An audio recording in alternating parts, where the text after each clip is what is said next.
en el modelo que describe ese fenómeno, se vuelve la excitación al sistema que se está analizando. En este caso, a esta celda unitaria. Entonces, eso implica que si vamos a establecer un diagrama esfuerzo contra deformación, entonces inmediatamente la excitación es la deformación y la respuesta, pues va a ser el esfuerzo, y no al revés.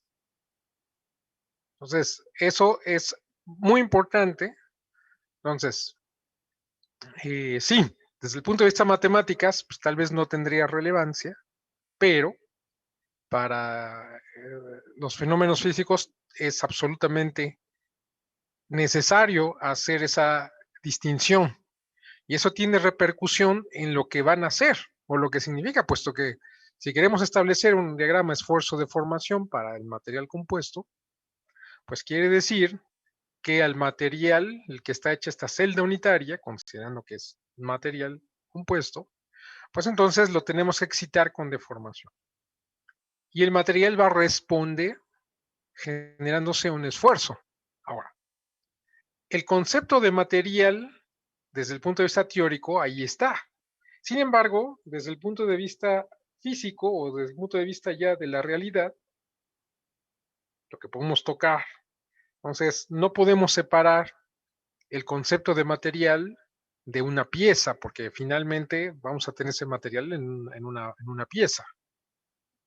Entonces, para poder recrear esa teoría, ¿sí?, y ver el comportamiento del material, necesariamente tenemos que pensar en el cuerpo.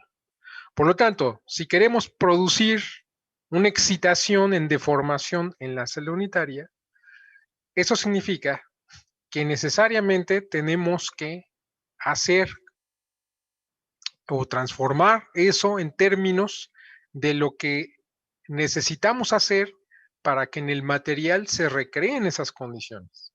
Y para que en el material se recreen esas condiciones, pues entonces eso significa que si la deformación es la relación entre los desplazamientos y las dimensiones del objeto, pues quiere decir que necesitamos excitar a esta celda unitaria con un desplazamiento.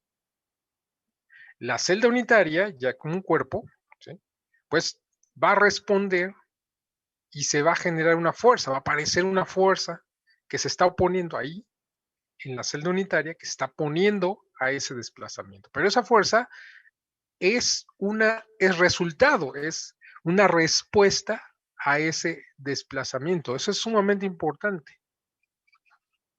Entonces, bien. Entonces, eso es lo que vemos aquí. Aquí vemos en la imagen que se le impuso un desplazamiento a esta celda unitaria, este desplazamiento U, ¿sí? Las dimensiones del objeto, pues serán L. Ahora, estamos en una mecánica de los desplazamientos pequeños. ¿Eso qué significa? Que este desplazamiento U, aunque yo lo haya dibujado así grande para que se pueda ver, en realidad es un incremento o un desplazamiento que es muy pequeño en comparación con L. L es la dimensión del objeto, ¿sí? Entonces, quiere decir que este es muy pequeño en comparación con L. Es como si ustedes en el muro de su casa, en la columna de su casa, ustedes dibujaran un cuadro ahí en esa columna y le dijeran a todos sus amigos, a ver, súbanse a la azotea del edificio. Todos ustedes saben que esa columna, aunque sea una carga pequeña, la de todos sus amigos que subieron en la azotea, de todas maneras, esa carga, por pequeña que sea, va a producir un desplazamiento en la columna. Quiere decir que si ese cuadrito es un elemento representativo de la columna, pues entonces ese cuadrito cambió sus dimensiones. Sin embargo, ustedes no lo ven. Inclusive, si ustedes agarraran la regla, su regla que tienen ahí, y midieran los lados de ese cuadrito antes y después de que le dijeran a sus amigos que estuvieran en la azotea, no van a ver ningún cambio. Pero saben que ahí hay un cambio. Quiere decir que ese cambio, ese desplazamiento, es sumamente pequeño en comparación con las dimensiones del objeto. Entonces, quiere decir que ahí aplican las ecuaciones de la mecánica que estamos viendo. ¿Sí? ¿Se entiende? Entonces, estamos en una consideración de desplazamientos pequeños, en donde las dimensiones del objeto aparentemente quedan inalteradas por efecto de las cargas que se le están aplicando. ¿Sí? En un elemento representativo de volumen, pues quiere decir que nosotros no veríamos cambio en ese elemento. ¿Sí? Entonces, haciendo esa aclaración. Entonces, si le ponemos un desplazamiento U a esta celda unitaria, pues esa celda unitaria va a responder con esta fuerza que se está produciendo. Ahora, si este cuerpo, que es la celda unitaria, está formado a su vez por dos cuerpos, es decir, esta estructura está formada a su vez por dos elementos estructurales. ¿Sí? Uno que me está representando la fase matriz y otro que me está representando la fase fibra. La fase fibra está representada por un cilindro, este que está aquí. Y la fase matriz está representado por, digamos, este prisma con el hueco que es el hueco del cilindro. ¿Sí? Entonces, los dos, si volvemos a la definición de material compuesto es unión de una matriz y un refuerzo. O sea, la matriz está envolviendo el refuerzo, pero sobre todo que hay una interacción mecánica. Si hay interacción mecánica, quiere decir que no va a haber deslizamiento entre este cuerpo que me está representando la fibra y el cuerpo que me está representando la matriz. Quiere decir que están pegados. Y por lo tanto, si yo impongo a la celda unitaria un desplazamiento U, pues ambos elementos estructurales, ambos cuerpos, se van a desplazar lo mismo, esta cantidad U. O sea, quiere decir que ese desplazamiento es el mismo para la celda unitaria, pero también es el mismo para el cuerpo que me representa la fase fibra y para el cuerpo que me representa la fase matriz. O sea, yo puedo establecer esta ecuación que está aquí. Ahora, yo sé que cada uno de estos elementos tiene una rigidez diferente. Es decir, en cada uno de ellos se va a producir una fuerza diferente, resultado de imponer este desplazamiento. Ahora, como debe de haber un equilibrio, yo sé que esta fuerza que se está desarrollando globalmente en la celda unitaria, pues tiene que ser igual a la suma de las fuerzas, por un lado, de la fuerza que se está desarrollando en el cuerpo que me representa la fase fibra y la fuerza que se está desarrollando en el cuerpo que me representa la fase matriz. Por lo tanto, puedo establecer esta otra ecuación que está aquí. Ahora, estos tres cuerpos, es decir, la celda unitaria, de manera vista de manera global, el cuerpo que me representa la fase fibra y el cuerpo que me representa la fase matriz, tienen la misma longitud, esta L, lo que está representado aquí.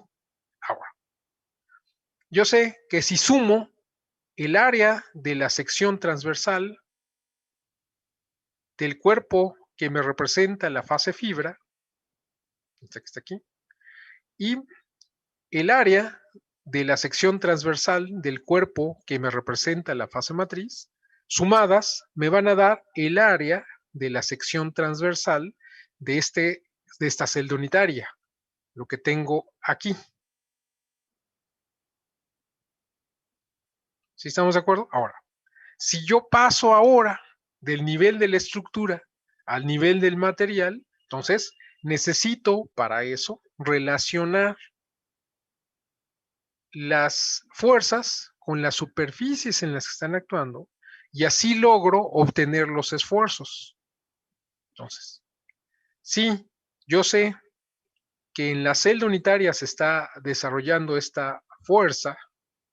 Yo quiero pasar al nivel del material que está hecha la celda unitaria, pues entonces tengo que relacionar esta fuerza con la sección transversal en la que está actuando, que sería el área de la sección transversal de la celda unitaria, que sería esta A subíndice C.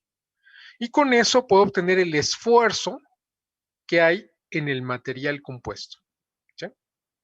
Hago lo mismo para individualmente, tanto en el cuerpo que me representa la fase fibra, es decir, yo sé que dividiendo la fuerza que se está desarrollando en el cuerpo que me representa la fase fibra, dividida entre el área de la sección transversal de ese cuerpo, pues me va a dar el esfuerzo que hay en el material de la fibra. Ahora, si relaciono la fuerza que está actuando en la fase matriz o en el cuerpo que me está representando la fase matriz y lo divido entre el área de la sección transversal en donde está actuando esa fuerza, pues entonces voy a obtener el esfuerzo que se está desarrollando en el material de la matriz. Entonces, de esas ecuaciones, pues entonces puedo despejar la fuerza, lo que tengo aquí. Ahora, estas tres ecuaciones las puedo sustituir aquí. Y lo que obtengo es esto que está aquí. Y aquí despejo lo que me es de interés, que en este caso sería el esfuerzo en el material compuesto. Este esfuerzo que va en dirección longitudinal, por eso tiene un subíndice L. Y entonces, esto hace que esta sección, el área de la sección transversal de la celda unitaria, pasa dividiendo, lo cual aquí forma dos cocientes. Bueno, en cada término va a haber un cociente de áreas. Si yo, por ejemplo, ambos cocientes, que está aquí y que está acá, los multiplico por esta L, tanto en el numerador como el denominador, como lo estoy haciendo aquí, lo que obtengo es que AF por L, pues es el volumen del material o el volumen de material fibra. Este AC por L, pues sería el volumen de la celda unitaria, por lo tanto es el volumen de material compuesto.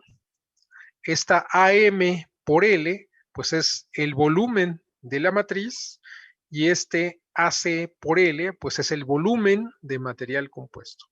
Entonces, eso está aquí representado.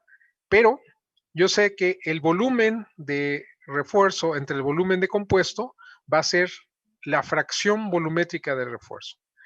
El volumen de matriz entre el volumen de compuesto, pues va a representar la fracción volumétrica de matriz. Entonces llegamos a una ecuación que me dice que sigma L, o sea, el esfuerzo que hay en dirección longitudinal con respecto a las fibras en el material compuesto, va a ser una suma ponderal de los esfuerzos que se están desarrollando en cada una de las fases. ¿Sí? ¿De qué va a depender este valor? Pues de la cantidad de refuerzo y de matriz que haya. Es decir, si hay una fracción volumétrica de refuerzo alta, pues entonces este valor se va a parecer al esfuerzo al que está sometida la fibra. Si por el contrario la fracción volumétrica de refuerzo es baja, o sea, que la fracción volumétrica de matriz es alta, pues entonces este esfuerzo que está aquí se va a parecer al esfuerzo que se está desarrollando en la matriz. Pero yo sé que este valor que está aquí va a ser un valor intermedio entre el esfuerzo que se está desarrollando en la fase fibra y el esfuerzo que se está desarrollando en la fase matriz. Ahora, esto es importante. Vamos a analizar los tres escenarios. El primero es cuando ambos fallan al mismo tiempo, que sería pues el caso más ideal, más deseable, porque aquí se aprovechan las propiedades elásticas al máximo de los dos, tanto de la matriz como del refuerzo. Claro, si están fallando al mismo tiempo y mi variable independiente es la deformación, quiere decir que ambos van a fallar a la misma deformación. Quiere decir que la misma deformación se va a producir el esfuerzo de excedencia en la matriz y el esfuerzo máximo en el refuerzo. Porque recuerden que la variable independiente es la deformación. Entonces, yo sé de antemano que la matriz es lo menos rígido de los constituyentes. Por lo tanto, quiere decir que tiene un módulo de elasticidad el más bajo. Y además sé que es la fase la menos resistente, por lo tanto yo sé que el esfuerzo de excedencia de la matriz pues es mucho menor al esfuerzo máximo del refuerzo. Y por otro lado, yo sé que el refuerzo es la fase que le agrega resistencia y rigidez, y eso ya me indica que el módulo de elasticidad del refuerzo es el más alto y también el esfuerzo máximo pues es el más alto, ¿sí? Entonces, si ambos fallan al mismo tiempo, eso significa que la deformación a la ruptura en el refuerzo y la deformación a la cedencia en la matriz coinciden en el mismo valor de deformación. Entonces, para ese caso, ¿sí?, pues rápidamente sabemos que si el esfuerzo en el material compuesto pues es una suma ponderal de los esfuerzos en los constituyentes, pues rápidamente podemos saber aquí que el producto, la suma de estos productos de la fracción volumétrica del constituyente por su resistencia, pues así va a ser esta ecuación. Entonces, como vemos aquí, quiere decir que el esfuerzo que se está presentando en el material compuesto al momento que fallan ambos materiales, o sea, aquí yo debería poner, hasta lo voy a poner de una vez.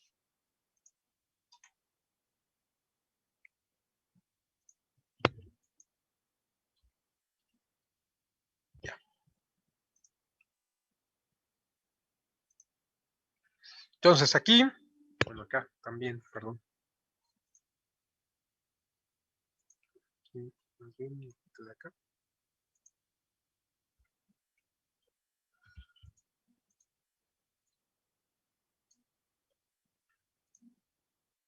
Bien, entonces yo sé que el esfuerzo máximo, porque recuerden ustedes que el material compuesto falla cuando alguno de los dos falla, ¿sí? Aquí estamos viendo que uno se rompe y otro cede. Entonces quiere decir que el material compuesto, en este caso, para la celda unitaria, el arreglo de fibras y matriz que tenemos, pues entonces vamos a considerar que el material compuesto se está comportando de una manera frágil. Por lo tanto, quiere decir que el material compuesto va a fallar, en este caso se va a romper, cuando pues alguno de los dos falle, que en este caso se está rompiendo el refuerzo. Entonces, quiere decir que el sigma L máximo, el esfuerzo máximo del material compuesto en dirección de las fibras, pues va a responder a esta suma ponderal. Cuando la propiedad es una suma ponderal de las propiedades de los constituyentes, se dice que es una regla de mezclas. Entonces quiere decir que el esfuerzo L máximo, el esfuerzo longitudinal máximo del material compuesto, responde a una regla de mezclas. Y aquí vemos bien, quiere decir que sabemos que la resistencia del material compuesto va a ser un valor intermedio entre la resistencia del refuerzo, que es la más alta, sabemos que este valor es más alto que este, y la resistencia de la matriz, que sabemos que es el valor más bajo. Entonces, este valor que está aquí va a estar un valor intermedio, va a tener un valor intermedio entre este y este. ¿Qué tan alejado o qué tan cerca hacia estos valores de los constituyentes? Pues eso va a depender de las fracciones volumétricas de refuerzo y de matriz, ¿sí? Pero entonces, aquí vemos algo importante. Primero, el esfuerzo máximo del material compuesto nunca va a ser superior al esfuerzo máximo del refuerzo. Y tampoco va a ser inferior al esfuerzo de excedencia de la matriz. ¿Sí? Va a ocupar un valor intermedio. Entonces es muy importante. ¿Por qué?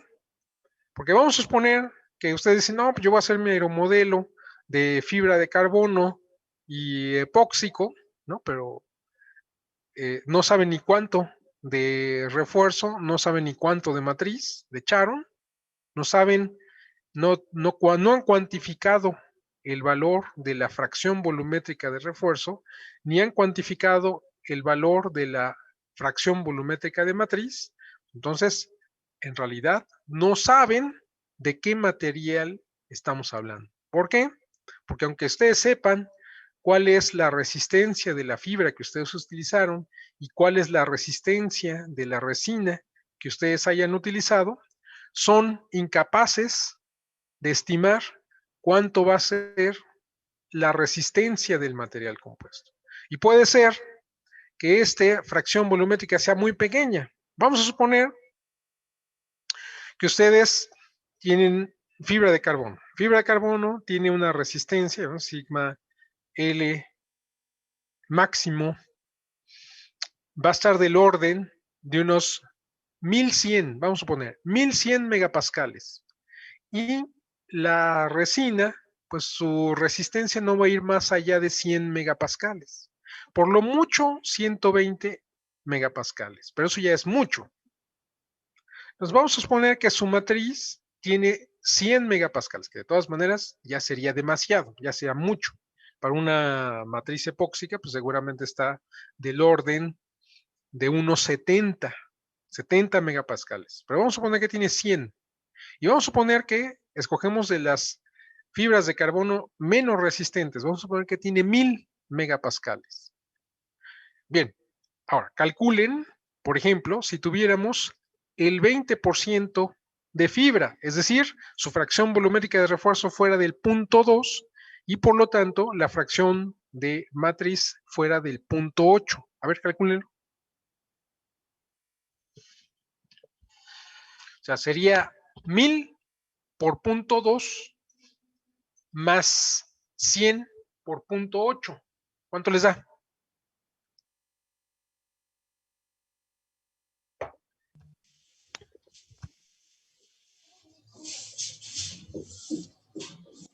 ¿180? ¿Cuánto? 280. Ok. 280 megapascales. Quiere decir que sería menos resistente que un acero estructural, pero mucho menos. Sería menos resistente que un aluminio como el que se utiliza en la aviación. Yo les pregunto, ¿les convendría hacer una pieza con esas propiedades?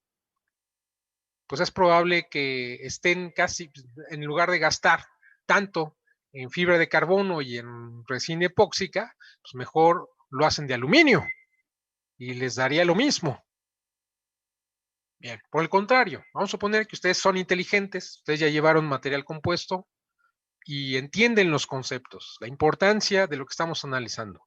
Ustedes dicen, bueno, voy a cuantificar el valor de mi fracción volumétrica de refuerzo.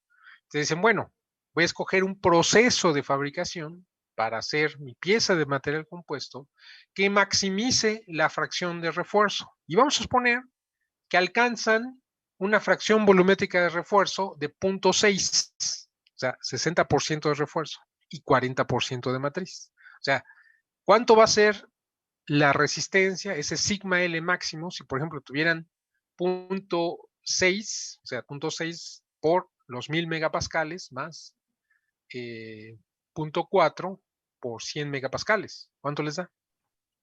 640.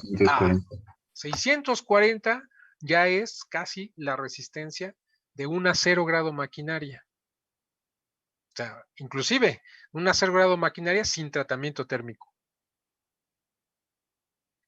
Pero su material compuesto va a ser mucho menos denso que el acero.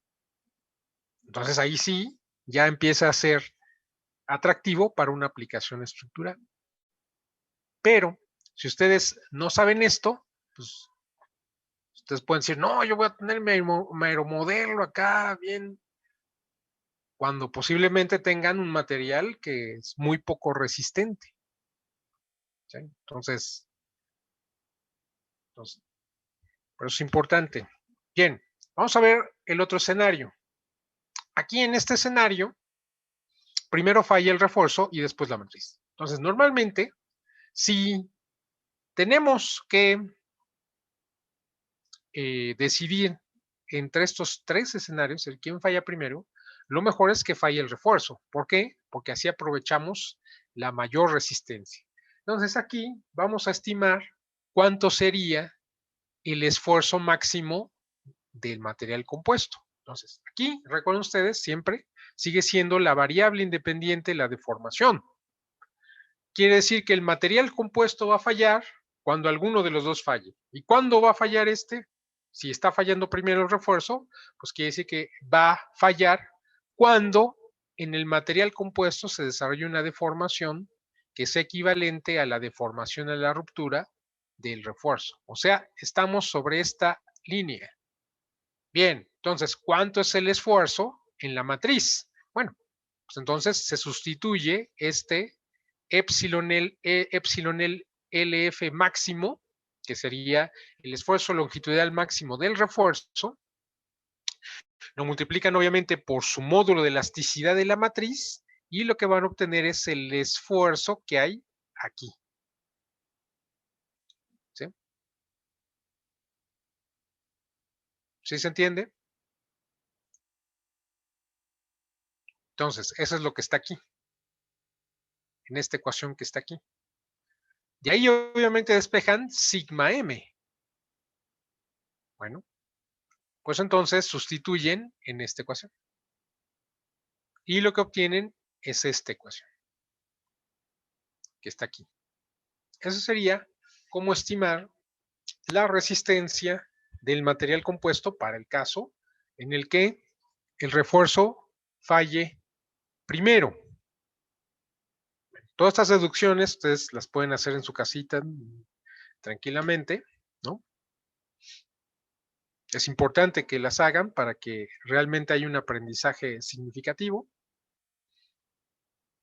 Bien, esta sería entonces la manera de estimar la resistencia para ese caso. Y aquí vemos que de todas maneras, sí depende de la rigidez, o sea, sí depende de una relación entre el módulo de elasticidad de la matriz, el módulo de elasticidad del refuerzo, pero está altamente influenciado justamente por el esfuerzo longitudinal máximo del refuerzo. ¿Sí? Modulado en parte justamente por esta relación de rigidez. ¿Sí? De todas maneras vemos que en cualquier caso, pues este valor va a ser inferior a este. ¿Sí? Porque simplemente aquí sabemos que el módulo de elasticidad de la matriz es menor al módulo de elasticidad del refuerzo. Quiere decir que este cociente siempre nos va a dar menor de 1. ¿Sí? Multiplicado por o sea, la suma de estos dos solitas sin este factor, pues nos va a dar 1. Pero si a este factor le agregamos 1 y además sabemos que es una diferencia muy grande, es decir, no nos va a dar de 0.8, nos va a dar de 0.3, nos va a dar de 0.2 por una fracción volumétrica de matriz, de todas maneras, todo esto nos va a dar menor a 1. Entonces quiere decir que de todas maneras, aquí se comprueba, el esfuerzo máximo del refuerzo nunca puede ser ni siquiera igual a la resistencia del refuerzo. ¿Sí? Bien, vamos a ver el otro escenario.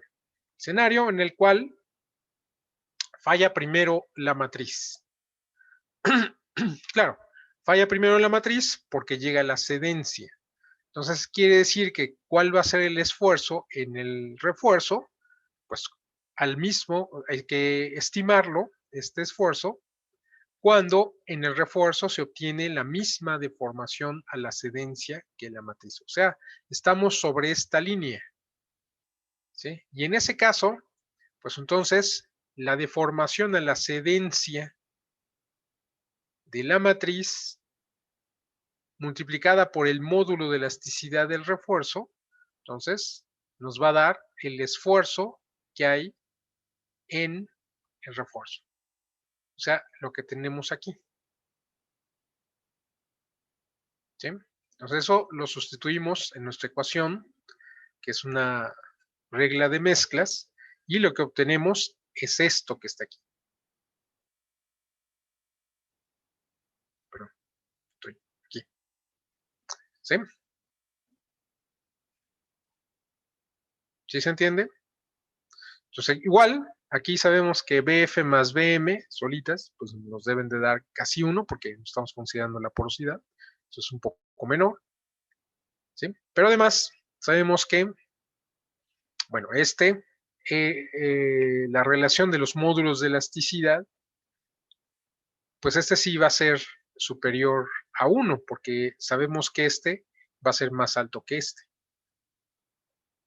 Pero de todas maneras, en ningún caso, pues va a ser muy alto, es decir, es difícil que vaya a ser de 0.8, por ejemplo, ya es muy difícil. ¿Sí? Entonces, y pues, si es 0.8 aquí, pues aquí va a ser 0.2.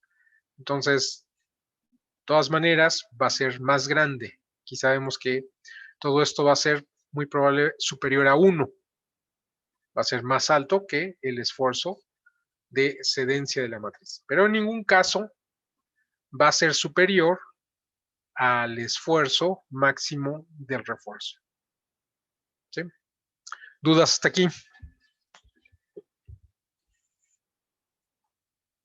¿No hay dudas?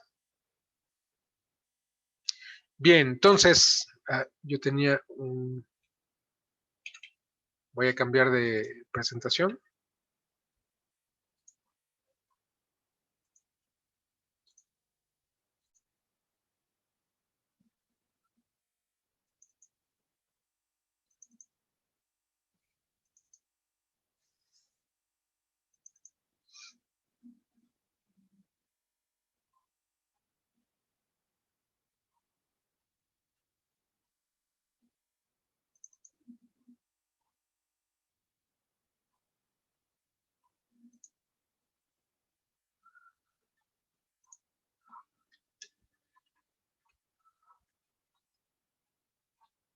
Aquí. ¿Ya ven la presentación? Sí, ya. Bien, entonces aquí habíamos dicho que en muchos casos el refuerzo viene en una presentación de tela. Bueno, aunque no viene en una presentación de tela, en una banda unidireccional, que de todas maneras hay unos hilos de trama que mantienen unidos a estos hilos de urdimbre, en el caso de una banda unidireccional, y de todas maneras ustedes pueden cortar un pedazo y obtener la masa superficial, ¿sí? La masa superficial del refuerzo que ustedes van a utilizar, ¿sí? Bien. Hasta aquí, ¿dudas? Bien, entonces, una de las cosas importantes es identificar un espesor equivalente del refuerzo, porque tienen ustedes la tela. ¿Cómo miden el espesor de la tela? Pero un espesor que realmente signifique algo, porque claro, ustedes pueden agarrar el micrómetro y yo tengo la tela y medir, pero ¿qué significado tendría esa medición? Prácticamente no tendría significado, ¿sí? Ahora, lo que sí puede tener significado es encontrar un espesor equivalente. Y ese espesor equivalente sería como ustedes pudieran, por así decirlo, fundir el material de la tela, condensarlo hasta abajo, y para una determinada superficie, entonces ver cuál sería el espesor, de tal manera que ese espesor equivalente por la superficie, que sería en este caso A por B, les diera efectivamente el volumen que hay en esa superficie A por B. ¿Sí? Entonces ese sería un espesor útil, nada más que ese no se puede medir con el micrómetro, ¿sí? Porque lo que ustedes medirían con el micrómetro, pues no sería de mucha utilidad, contrario a este espesor equivalente. Ahora, ¿cómo obtener ese espesor equivalente? Bueno, pues entonces ustedes pueden tomar un pedazo, digamos, de la tela. Ustedes saben cuál es la masa superficial de la tela, ¿sí? Entonces, quiere decir que ustedes saben las dimensiones de ese pedazo de tela, es decir, ustedes saben A y B. A y B es la superficie, A por B es la superficie. Entonces, esa superficie por ρ s les va a dar la masa del refuerzo, lo que tenemos aquí. Ahora, ustedes saben de qué material es esa tela, es decir, es fibra de carbono, fibra de vidrio, fibra de aramida, y por lo tanto ustedes podrían saber la densidad de ese material. O sea, conocen la densidad. ¿Sí estamos de acuerdo? Bien, de tal manera que si ya tienen la masa del refuerzo que hay en esta área A por B, que es esto que está aquí, ¿okay? Entonces, ustedes la dividen entre la densidad del material que está hecho esta tela, que es la densidad del refuerzo, y lo que van a obtener es el volumen de refuerzo. ¿Sí? Ahora, esta masa del refuerzo, pues es el producto A por B por rho S, que es la masa superficial, lo que ya habíamos visto. Entonces, esto obviamente lo sustituyen aquí abajo y lo que obtienen es esto. ¿Sí? Eso sería el volumen de...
Bien, ya estamos de vuelta, creo que está la mayoría. Entonces vamos a regresar a nuestra presentación. Entonces, estamos viendo que ya tienen ustedes la masa del refuerzo, que la masa del refuerzo para esta superficie va a ser A por B por rho S. Esto lo sustituyen aquí abajo en esta ecuación y el resultado va a ser que el volumen de refuerzo va a ser AB por rho S entre la densidad del refuerzo. ¿Sí? Ahora, el volumen de refuerzo, pues obviamente va a ser la superficie AB por el espesor equivalente EF. Ustedes despejan de aquí EF, que va a ser el volumen de refuerzo entre la superficie AB. O sea, lo que tenemos aquí. Entonces, este volumen lo sustituyen aquí y lo que obtienen es que el espesor equivalente va a ser igual a rho S, que es la masa superficial de la tela o del producto que van a utilizar como refuerzo, ¿sí? Entre la densidad del refuerzo. ¿Sí? No confundan rho S con rho F. Rho F es la densidad del material del que está hecha la tela. Rho S es la masa superficial de la tela. Y esto sí les da un espesor que tiene significado. ¿Por qué sería el espesor equivalente para un volumen que ocupe una superficie A por B? Ahora, si ustedes tienen este material compuesto donde tienen refuerzo, por ejemplo en tela, así como está aquí ilustrado, pero su material compuesto pues ocupa otro volumen. Entonces ustedes pueden medir este espesor, ustedes pueden tener el espesor equivalente porque saben el tipo de tela que ustedes utilizaron, ¿sí? Por lo tanto pueden calcular el espesor equivalente. Bien, entonces, es como si ustedes tuvieran este caso de al lado. Tiene el mismo volumen, A por B, pero obviamente una parte del espesor sería el espesor equivalente, el resto sería el espesor correspondiente a la matriz. Bueno, claro, un pedazo más sería el espesor producido por la porosidad que habría, porque también ocupa un volumen, y el espesor total sería el espesor del compuesto.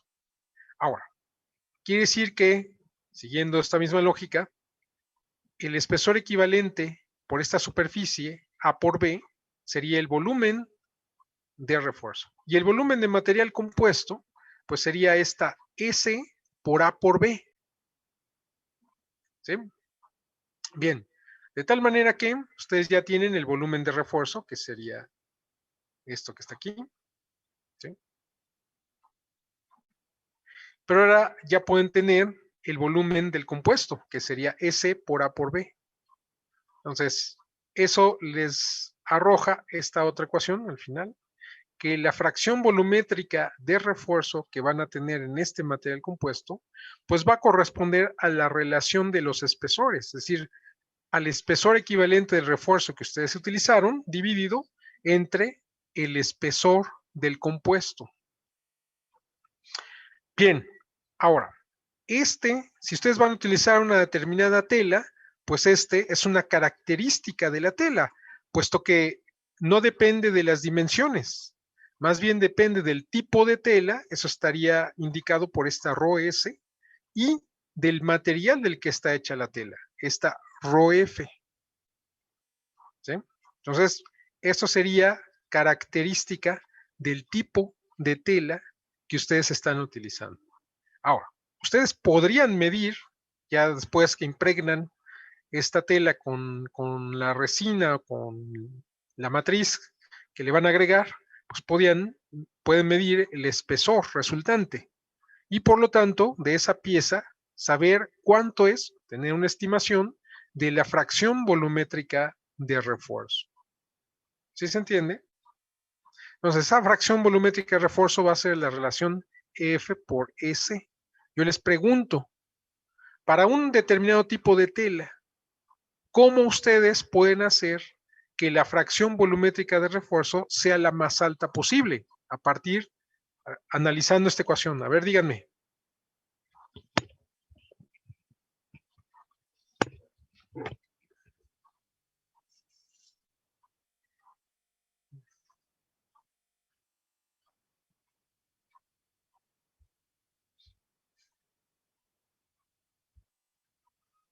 Hey, ¿qué pasó?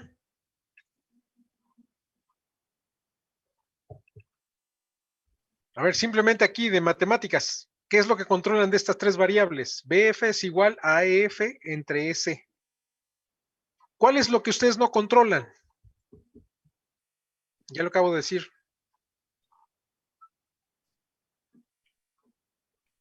En el proceso de hacer su pieza, hacer su aeromodelo, ¿qué no controlan de estas tres variables? El EF. El espesor equivalente de refuerzo. Bueno, entonces, ¿cómo le hacen si no lo pueden cambiar para que sea el más alto posible?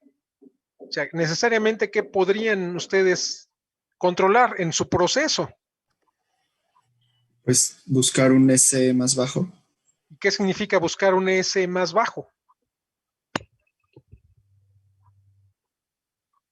Menos volumen de matriz. Que lo que significa es que tienen que hacer que su material compuesto tenga, ¿qué cosa?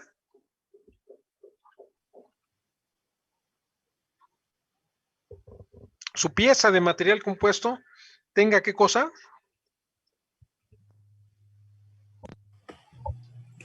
Una, más pequeña. ¿Cuál? Menos resumen, menos matriz. A ver, una otra menor vez, ¿de qué fracción estamos hablando? volumétrica ¿Qué de significa matriz. S? Es el espesor ya del material compuesto. Es el espesor del material. O sea, ustedes tienen interés en que su pieza de material compuesto sea ¿cómo? Delgada. Pues que tenga el menor espesor posible. A ver, explíquenme eso. ¿Cómo es que teniendo una pieza más delgada voy a tener un material más resistente? Porque si no Recuerden podemos que no estamos controlar variando el refuerzo, porque ustedes ya seleccionaron un tipo de refuerzo. O sea, Porque el refuerzo ya no es la variable. ¿Sí estamos de acuerdo? Ya lo seleccionaron. Y por lo tanto, esta EF ya está definida. Entonces, para ese tipo de tela, entonces, ustedes les conviene que su material compuesto sea lo más delgado posible. ¿Sí estamos de acuerdo?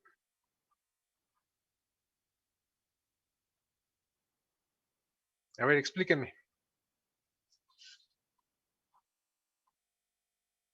Eso no pasa en los metales, porque el material, en el caso del metal, si yo reduzco el espesor, pues el material sigue siendo el mismo. O sea, el material sigue siendo igual de resistente que sea una hoja más delgada o más gruesa.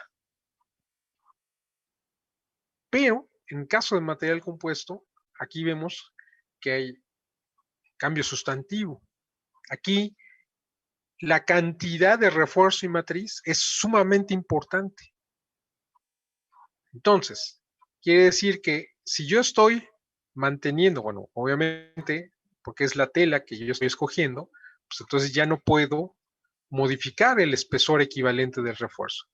Lo que sí puedo hacer es que en mi proceso, o sea, adaptar mi proceso y hacer mi proceso de tal manera que la pieza resultante tenga el menor espesor posible, porque así voy a maximizar mi fracción volumétrica de refuerzo y ya vimos qué consecuencia tiene en la resistencia. Ya vimos que el material compuesto va a ser más resistente entre mayor sea la fracción volumétrica de refuerzo. ¿Sí se entiende? Es muy importante. ¿Sí? Entonces, vamos a suponer que ustedes no vieron materiales compuestos, ¿no? Y van a hacer su aeromodelo. Y no están considerando esto, pues ahí le echan la resina que quieren, ¿no? No se fijan en el proceso, ¿no? Pues, ¿qué van a obtener al final? Pues van a tener un material que no saben qué material es. Porque entonces yo les pregunto, ¿cuántas combinaciones, cuántas fracciones volumétricas de refuerzo puedo obtener? Para un mismo tipo de refuerzo, con un mismo tipo de matriz. ¿Cuántas fracciones volumétricas de refuerzo voy a tener? ¿O cuántas es posible obtener? Muchas. No muchas, infinito. Pero las propiedades del material resultante van a depender de las fracciones volumétricas. Pero yo puedo tener un infinito número, o infinita magnitud de esas fracciones volumétricas y por lo tanto, para un mismo tipo de refuerzo y un mismo tipo de matriz, lo que yo voy a obtener al final es, puedo obtener una infinidad de materiales. Entonces, aquí nos lleva a pensar otra cosa que es sumamente importante. El material compuesto no existe más que en una determinada pieza. Fuera de esa pieza no hay material. Y esa es otra cosa que distingue a los materiales compuestos de los materiales metálicos. Es decir, cuando ustedes están diseñando una pieza de metal, pues ustedes seleccionan la hoja, sacan sus piezas y lo que van a hacer es hacer las piezas a partir de una lámina o de unos productos, de unos perfiles o los perfiles que ya existen, ¿sí? Y los sueldan o los unen mecánicamente, ¿sí? Y hacen una estructura, pero el material ya existe. En este caso, no. En este caso, ustedes diseñan una pieza de material compuesto con un tipo de refuerzo en tipo de matriz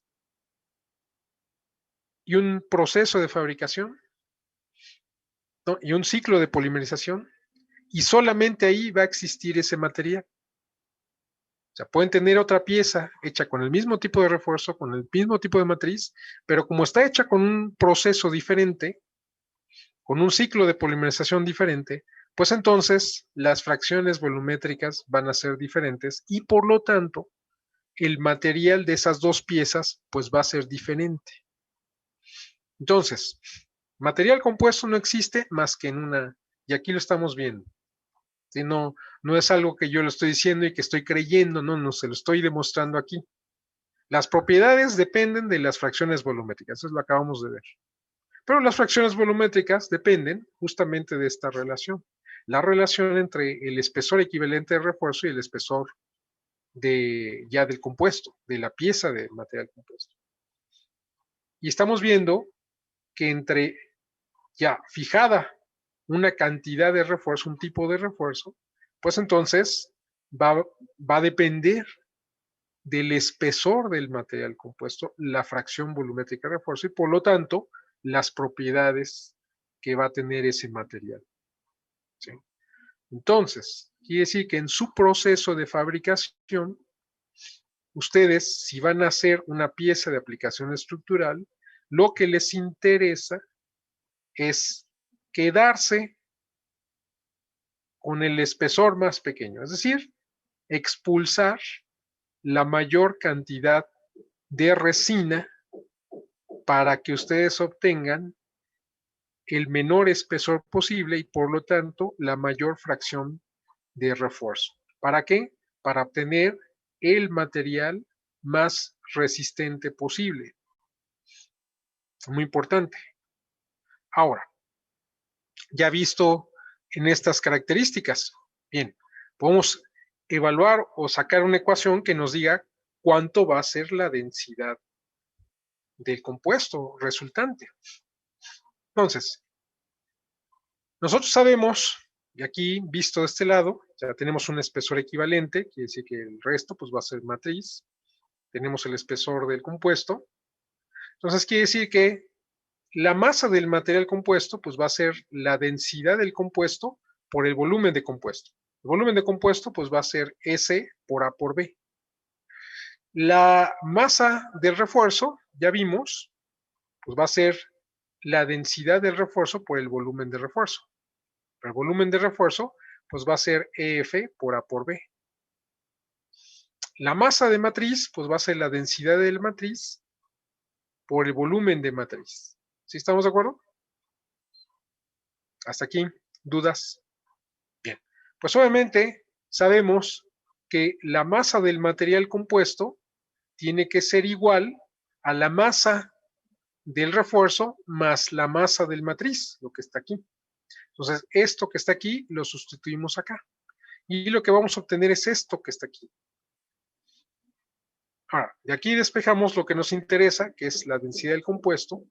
Y lo que estamos observando es que aparecen dos términos. En cada término hay un cociente. Y esos cocientes tienen como denominador común al volumen de compuesto. Entonces, este va a ser el volumen de refuerzo entre el volumen de compuesto, pues eso es la fracción volumétrica de refuerzo. Y el otro cociente, el segundo cociente que aparece, pues es la fracción volumétrica de matriz, lo que está acá. Quiere decir que la densidad del compuesto, pues va a ser una suma ponderal de las densidades de los constituyentes. ¿Sí? Entonces sabemos que la densidad del material compuesto va a ser un valor intermedio entre la densidad de la matriz y la densidad del refuerzo, pero nunca va a ser superior a la densidad del refuerzo y tampoco va a ser inferior a la densidad de la matriz. ¿Sí se entiende? Entonces, quiere decir que aquí la densidad, pues, responde también a una regla de mezclas. Bien, entonces, ¿dudas hasta aquí? Entonces, quiere decir que aquí tenemos que, bueno, obviamente aquí va a haber una parte de la porosidad. La porosidad son defectos.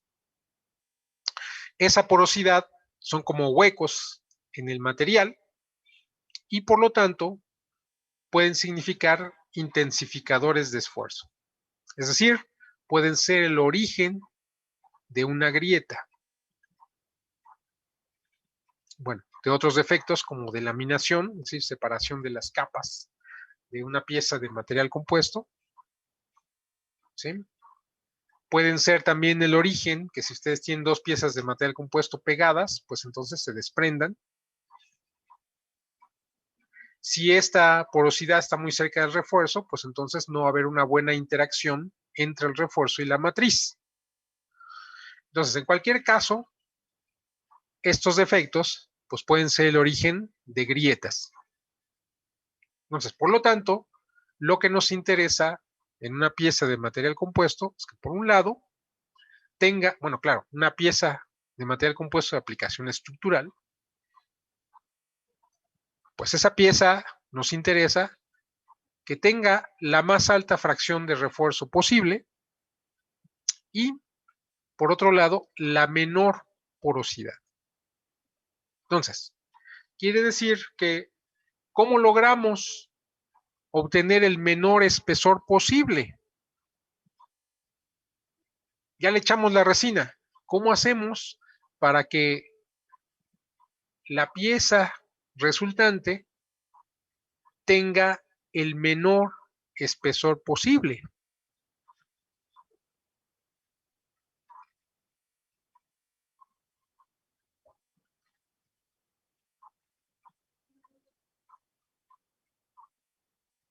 Puede ser reduciendo al mínimo las porosidades.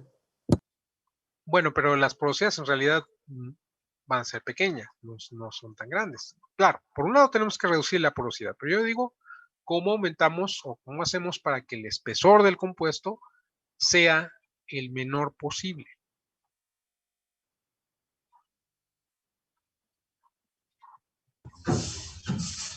Comprimiéndolo.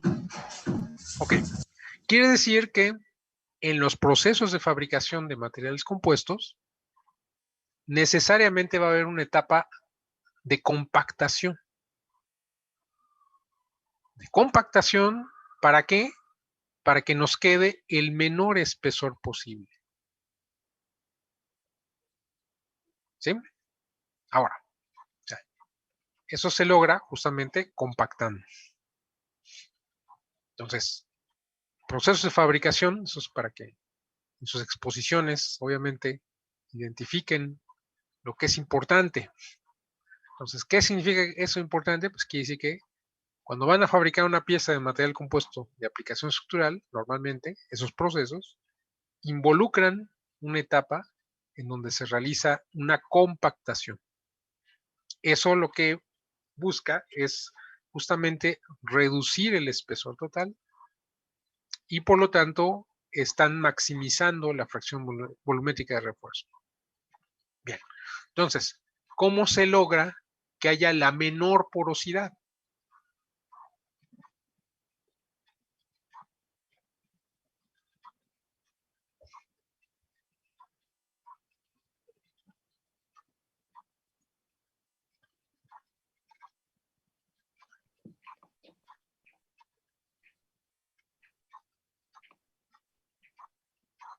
Permitiendo que los gases que se formen por la polimerización y el aire sean evacuados del proceso de compactación. Claro. Entonces quiere decir que todos los procesos deben de contemplar, de alguna manera, cómo evacuar el aire atrapado. ¿Sí? O sea, cada proceso de fabricación, pues, debe de contemplar eso. O sea, quiere decir que hay dos aspectos muy importantes en los procesos de fabricación de material compuesto. Uno, es que todos contemplan una manera de hacer la compactación. Y dos, buscan también, o en todos procesos, hay una etapa o una manera, más bien, en que se trata de reducir la porosidad al mínimo. ¿Sí? Hay diferentes maneras. Entonces, eso es algo importante que ustedes deben tomar en consideración cuando hagan sus exposiciones de los procesos de fabricación. Bien, ¿dudas hasta aquí? ¿No hay dudas? Bueno, voy a cambiar de presentación.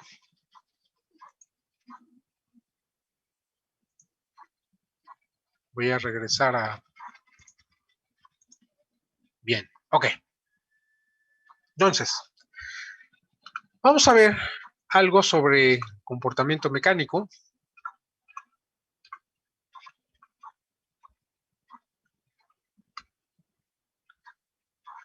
Bien, entonces aquí ya habíamos visto que, vamos a empezar aquí mejor, más bien. Entonces, esto que ustedes están viendo es en realidad la ley de Hooke. O sea, la ley de Hooke no es sigma por epsilon, no. La ley de Hooke es esto que está aquí. Es la relación entre los esfuerzos y las deformaciones. Que la relación entre los esfuerzos y deformaciones es justamente el comportamiento mecánico del material. Entonces, para el caso más general, ¿sí? Cuando tenemos un material anisotrópico, es decir, que pues es la mayoría de los materiales, que existen en la naturaleza, es decir, la madera, las piedras, el cuero, los huesos, todos esos materiales normalmente serían anisotrópicos, es decir, que si yo tengo en un punto dado de una determinada pieza, de un determinado elemento representativo de volumen, en un determinado punto de ese dominio, ahí yo podría tener un tensor de esfuerzos con 6 componentes, estas 6, y un tensor de deformaciones con 6 componentes. ¿Sí estamos de acuerdo? La relación entre ellas necesariamente, ¿sí? Si yo puedo representar el tensor de esfuerzos como un vector de 6 por 1 y el tensor de deformaciones como un vector de 6 por 1, pues necesariamente quiere decir que la relación entre ellos es, o se va a dar a partir de esta matriz de 6 por 6. ¿Sí se entiende? Bueno, se me hace que voy a ir más atrás, o de una forma mucho más elemental, ¿no? Ok. Entonces voy a quitar esta presentación.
Bien, ¿ya ven mi presentación? Creo que sí. Bien, aquí tenemos, claro, acuérdense que el concepto de material teóricamente existe, pero también, o sea, sí podemos distinguir que una pieza está hecha de un material. El problema es que en la realidad no lo podemos disociar del material de la pieza en la que está, o no podemos disociar en la realidad. En teoría, lo que podemos hacer es tomar un elemento representativo y justamente traducir las variables globales en términos de la estructura o del cuerpo a las variables que sí nos indican algo sobre el material. Es decir, pasar de las fuerzas a los esfuerzos y pasar de los desplazamientos a las deformaciones. Pero eso no lo podemos hacer más que analizando un elemento representativo de volumen. ¿Sí? Entonces, aquí tenemos, digamos, un cuerpo, y en ese cuerpo, en este punto, que está aquí señalado por este vector P, aquí, en este punto, Entonces podemos considerar que ahí vamos a extraer un elemento representativo de volumen, pero ese elemento que vamos a analizar es un elemento diferencial. Quiere decir que va a ser un cubito que va a tener diferencial de X por diferencial de Y por diferencial de Z. Pero como es un cubito diferencial, está en ese punto que nos está indicando el extremo de ese vector P. ¿Sí? Se está asociado a esas coordenadas, X, Y, Z. En esas coordenadas de ese punto, ahí está ese elemento representativo de volumen, que es un elemento diferencial. ¿Estamos de acuerdo? ¿Hasta aquí? Bien. Entonces, este elemento diferencial, ya que lo extrajimos de ese cuerpo, entonces va a tener dimensiones diferencial de X por diferencial de Y por diferencial de Z. ¿Hasta aquí dudas? ¿Sí? Ok. Ahora, en cada una de las superficies, ¿sí? Por ejemplo aquí, en esta cara, va a haber una fuerza que está actuando. Pero esa fuerza se puede descomponer en 3 componentes, porque tenemos este sistema de ejes coordenados que nos dice que es mi sistema X, Y, Z, que es un sistema ortogonal, ¿sí? Entonces, aquí va a haber una fuerza, en este caso va a ser una diferencial de fuerza, claro. Pero esta fuerza la puedo descomponer en 3 componentes, ¿no? O sea, una componente que va en dirección de X, una componente que va en dirección de Y, una componente que va en dirección de Z. ¿Sí? Ahora, ¿cómo traduzco? Porque esto es a las fuerzas a las que está sometido este cuerpo. Claro, es un elemento diferencial, pero sigue siendo un cuerpo. Entonces, ¿cómo paso a la escala del material? Bueno, es relacionando las fuerzas con las superficies con las que está actuando. ¿Sí? Bien. Entonces, todas estas fuerzas, estas 3 fuerzas, en realidad es una fuerza, pero la estamos descomponiendo en estas 3 componentes, están actuando todas en este diferencial de superficie, que le voy a llamar diferencial de SX, que en este caso sería diferencial de Y por diferencial de Z. ¿Sí? Diferencial de Y, diferencial de Z. Acuérdense que es un elemento diferencial. Entonces, si por ejemplo la componente que va en dirección de X, que yo sé que es perpendicular, pues perpendicular a esta superficie, me va a producir un esfuerzo normal a esta superficie. Y ese esfuerzo, al contrario de la presión, sí tiene dirección. Por eso es la diferencia entre el esfuerzo y la presión. La presión no es un tensor, es un escalar. El concepto de esfuerzo es un tensor, es decir, aquí la dirección sí importa. ¿Sí? Entonces, una de esas componentes de ese tensor, pues va a ser sigma X, que es un esfuerzo normal. Y en este caso, va a ser la fuerza que es perpendicular a esta superficie, que es esta diferencial de Fxx, aquí, y la relaciono con la superficie en la que está actuando, que es esta, diferencial de Sx. Y esa relación ya va a ser una componente de ese tensor de esfuerzos que va a ser sigma X. Bien, ok. Ahora vamos con la componente que va en dirección de Y.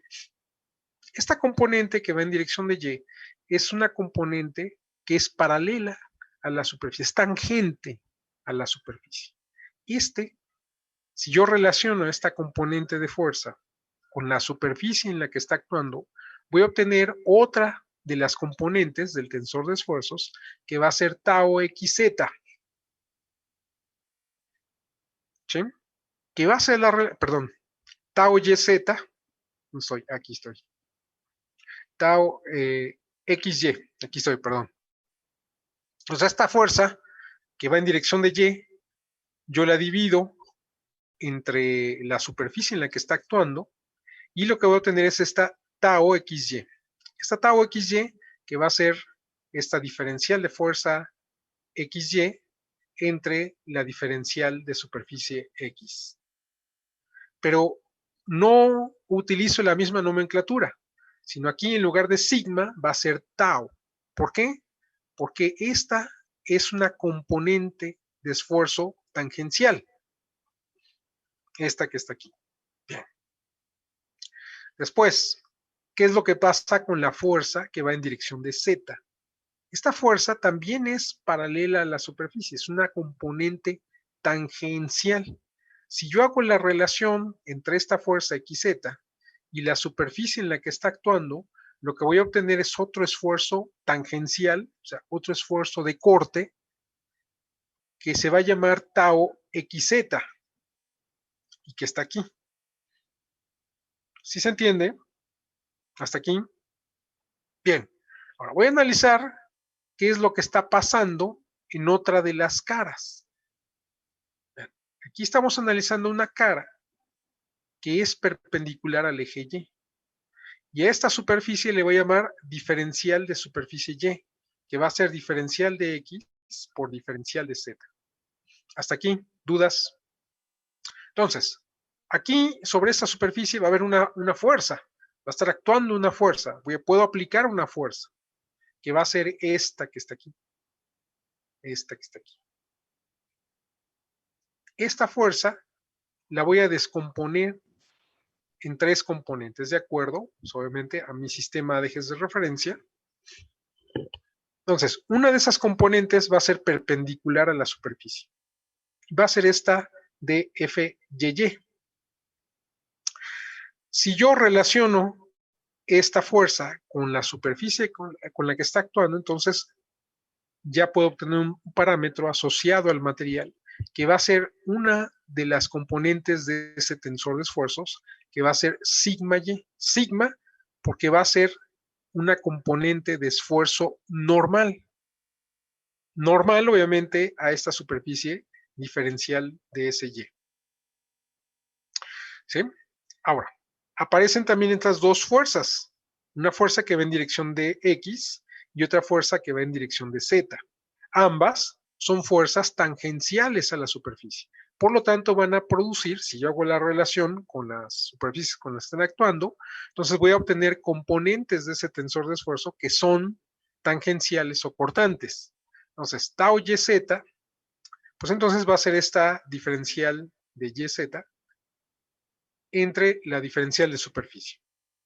Y por el otro lado, voy a tener esta otra componente del tensor de esfuerzos que va a ser tau YX, que va a ser la relación entre esta fuerza YX que está aquí, la fuerza que va en dirección de X, y la superficie diferencial de SY, lo que tengo acá. Entonces ya con eso tengo otras componentes del tensor de esfuerzos. Pero este mismo análisis lo puedo hacer ahora para la otra superficie, ¿sí? Que por ejemplo es esta superficie que es perpendicular al eje Z. Aquí va a haber una fuerza que es esta, y esta la puedo descomponer en tres componentes, de acuerdo a mi sistema de ejes de referencia. Una que va a ser perpendicular a la superficie y dos que van a ser tangentes. ¿Sí? Entonces, igual, si hago la relación entre estas fuerzas y la superficie en la que está actuando, entonces obtengo parámetros que son asociados al material. Entonces aparece una componente del tensor de esfuerzos que es sigma Z, que es un esfuerzo normal y que es producido por esta fuerza normal a la superficie. Y después, las otras componentes que son tangenciales me van a producir esfuerzos cortantes. Entonces, la componente que va en dirección de Y, pues la divido entre la superficie y me va a dar como resultado tau ZY. Después, esta componente que va en dirección de X, la relaciono con la superficie en la que está actuando y lo que obtengo es tau zx. ¿Sí estamos de acuerdo? Ahora, por el otro lado sería semejante, es decir, todas estas caras tienen caras contrarias, pero el análisis seguiría siendo el mismo. De tal manera que aparecen estas componentes así como las están viendo aquí. Bien, si estamos en una consideración de desplazamientos pequeños, que ya les dije qué significan los desplazamientos pequeños, quiere decir que, claro, yo sé que este cubito diferencial está hecho de un material elástico. Bien, a ver, se va a acabar el tiempo. Aquí nos salimos y nos volvemos a meter, por favor, y para concluir esta explicación.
Bien, entonces creo que ya estamos de vuelta a la mayoría. Entonces vamos a regresar a la presentación.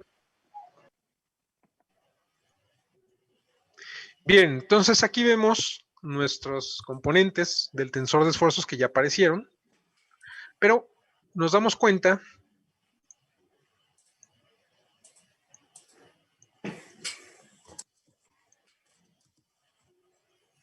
que, por ejemplo, esta componente que se llama ZY y esta componente que se llama YZ, si yo analizara el plano YZ, o sea, tendrían que ser iguales. Porque entonces necesariamente deberían de producir la misma fuerza para que estuvieran en equilibrio. Por lo tanto, entonces, yo sé que estas son la misma componente del tensor de esfuerzos. Lo mismo va a pasar con estas dos. Una se llama ZX, tau ZX, y la otra XZ, pero tendrían que ser iguales. Ahora, claro, tendrían que ser iguales porque además estoy en una condición de desplazamientos pequeños. Es decir, esos desplazamientos a los que estaría sometido este elemento son pequeños en comparación con las dimensiones. Es como el cuadrito en la columna de su casa. Ustedes dibujan un cuadrito en la columna de su casa y aunque sube el vecino, baje, o aunque le digan a todos sus amigos que se vayan arriba, ¿no?, ustedes seguirían viendo a ese cuadrito de la misma manera. Ustedes miden inclusive con su regla y no verían ningún movimiento, pero saben que está cambiando de dimensiones. Eso significa que esos desplazamientos son muy pequeños en comparación con las dimensiones.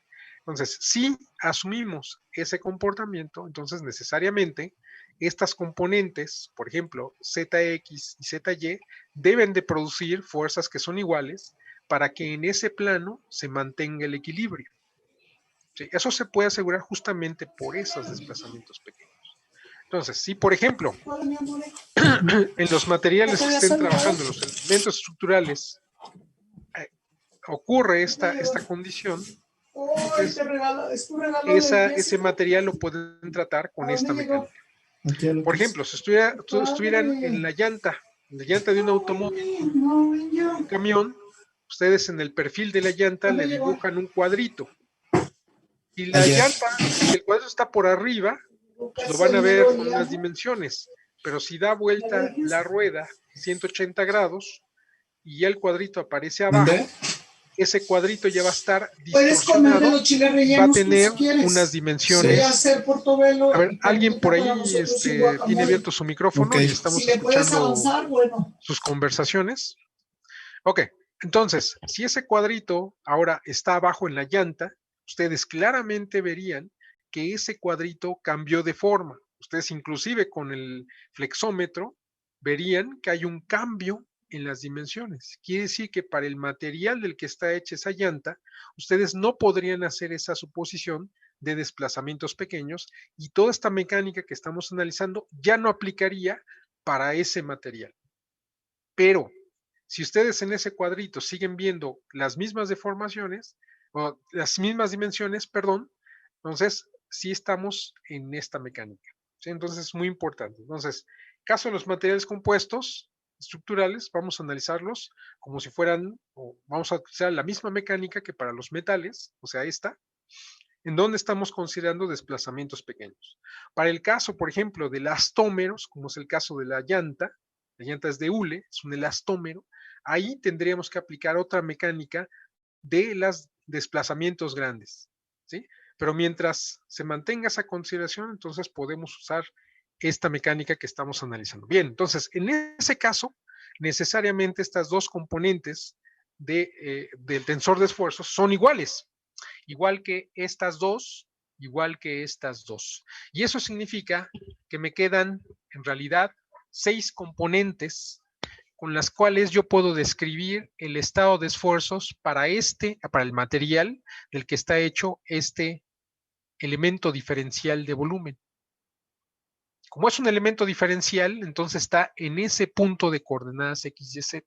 Y por lo tanto, en ese punto de coordenadas X, Y, Z, el estado de esfuerzos está caracterizado por 3 componentes de esfuerzo normal, sigma X, sigma Y, sigma Z, y por 3 componentes de esfuerzo cortante, que sería tau YZ, tau XZ y tau XY. ¿Sí? ¿Se entiende eso? Importante. Entonces, ya vimos de dónde salen esas 6 componentes que nos describen el tensor de esfuerzos. Ahora, vamos a ver ahora lo que pasa con las deformaciones. Tenemos el mismo elemento, bueno, esto ya no me da tiempo, entonces nos vemos la próxima clase porque esto es muy importante para que entendamos bien la dimensión de lo que vamos a ver sobre esta ley generalizada de Hooke, ¿no? Que es la base a cual vamos a partir para el comportamiento mecánico de estos materiales. Bien, ¿dudas hasta aquí?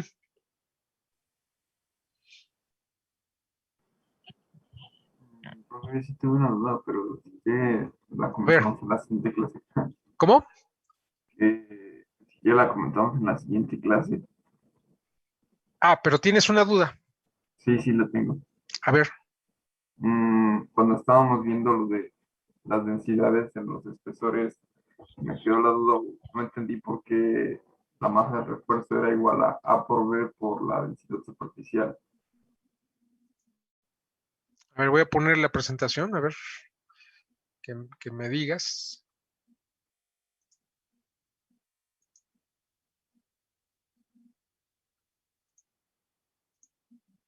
A ver. ¿En dónde? Justo ahí, del lado izquierdo, tiene que la masa Del lado izquierdo. Ajá, ahí, la masa de el refuerzo es Sí. igual a A por B por la densidad superficial. No, pero- no es la masa superficial. No es la densidad superficial, masa superficial. O sea, es masa por unidad de superficie. Ah, ok. ¿Sí? Sí. O sea, tú cortas un pedazo de tela, tú sabes cuál es la superficie y la pesas y divides la masa de ese segmento de tela entre la superficie y eso sí es una característica de la tela. Eso sería lo mismo para esa tela, independientemente del tamaño de tela que tú tomes. ¿Sí? Esa es la masa superficial. ¿Sí? Ah, ok, Ok. ok. Sí. ¿Sí? Ya. Sí. Bien. Gracias. ¿Dudas? Bueno, entonces nos vemos la clase. Posiblemente, es que este semestre es bastante corto porque empezamos en febrero y tenemos que terminar creo que en junio. Entonces, yo creo que nos van a hacer falta unas clases adicionales, pero todo depende de cómo avancemos en las presentaciones para cumplir los fechas de evaluación y demás. Entonces, por favor, ahí lo vayan considerando, ¿sí? Y bueno, ok. Entonces, nos vemos la próxima clase. Cuídense. Hasta luego, profe. Muchas Hasta gracias. luego. Hasta luego.